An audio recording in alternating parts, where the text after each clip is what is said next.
In reality, most people associate it with pain, boredom, and even depression, even though it actually causes the opposite effect.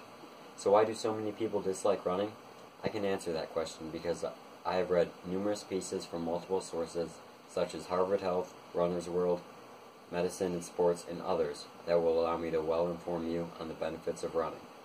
I'm going to inform you on 3 things. 1, the short-term effects, 2, the long-term effects, and 3, how to start running. Starting off with the short-term benefits, you don't get them instantly. The first benefit you get is known as the runner's high. It comes a couple minutes after you begin. The feeling is a rush of feel-good hormones that comes from the endocannabinoid system, or ECS for short. The ECS is responsible for releasing neurochemicals into your brain that puts you into a state of euphoria, or intense happiness. And if intense happiness isn't enough for you, there's plenty more positives to come. Multiple studies have been done that support the fact that running is an effective alternative to treating depression.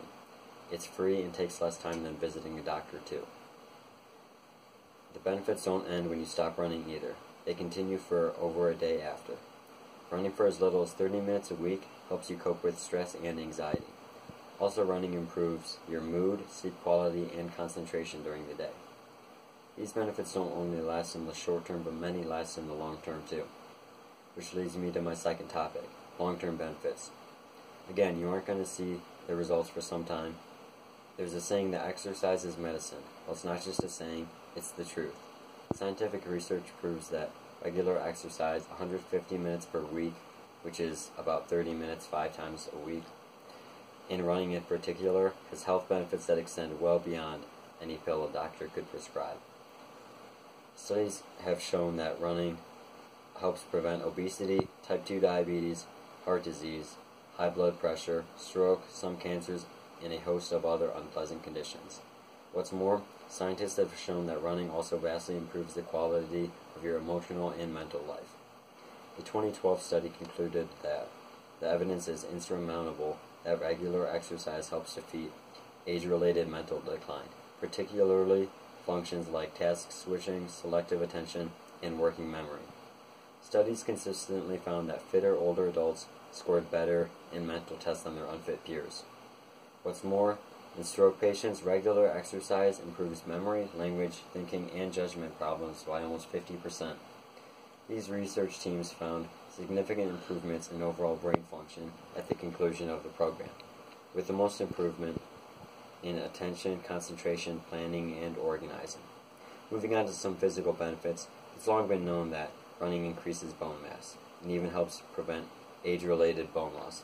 But chances are you've had family or friends and even strangers tell you that running is bad for your knees. Well, science has proven that it's not.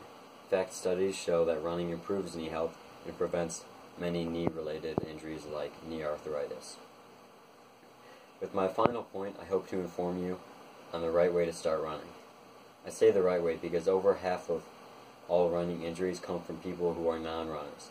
These injuries include calf and hamstring strains, plantar fasciitis, and shin splints. All of these injuries are caused by the overuse of weak muscles. So for many people, the best way to start running is by walking first. My dad experienced this the hard way after trying to start running for an upcoming race. He had not run in many years, and when he started, he pulled his hamstring on his first run. After letting it heal for a month, he tried again. This time it was his calf that he pulled. After looking it up, he realized that he was taking it too fast and needed to ease into it by walking before he started jogging. That way, his muscles would get strong enough where he could finally start running. With this said, you should start by walking for 20 to 40 minutes unless something starts to hurt, because typically your body is right and you should listen to it. Once you have been doing walks for about a week, you can shift into heel strike jogging. Heel strike jogging is where your heel hits the ground first, and then you roll onto and push off with your toes.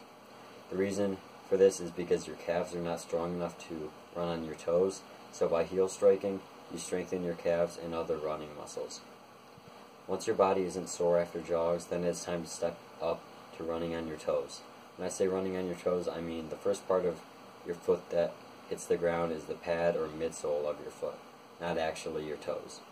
Now that you know the right form, the only thing left to do is actually start running.